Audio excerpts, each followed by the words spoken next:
Well, the monthly inflation number for May will be released this morning. Let's bring in our business reporter, Ed Boyd. Ed, economists predicting inflation could rise to 3.8%. Tom Petrovsky, he said anything over 4% is a disaster. That would be true. Anything over 4% would be a bit of a disaster for our economy and for the Reserve Bank of Australia. That would just put a lot more pressure on them to raise interest rates. Their next meeting is the first week of August, so it's not for a little bit of time.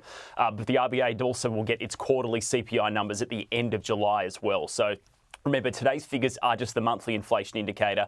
They look at about 60% of the CPI basket. Things that rise and fall in cost too much are excluded from today's figures. So they're not totally accurate, but they're a pretty good representation of where inflation's going. And remember, back the previous month, it was 3.6. This month, they're expecting 3.8. So they're expecting it to rise very slightly.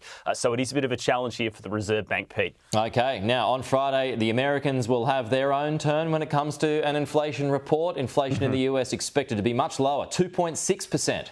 And in the US, remember, the cash rate is a lot higher at 5.5%. So inflation is a lot lower in America. The expectation is, 2.6% is what they're going to see for the same month, the month of May. And it means for them that they can probably start cutting the cash rate in September in the United States. Remember as well, in the US, you usually get a mortgage for a 30-year fixed term.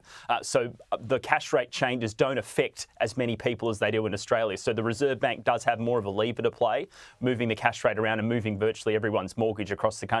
But it just shows that when you lift the cash rate higher than we have, you can crush inflation quicker. And that looks like we're going to get confirmation of that later this week when the numbers come in for the America. All righty. Edward Boyd, appreciate it. Thanks, Ed. Talk to you soon.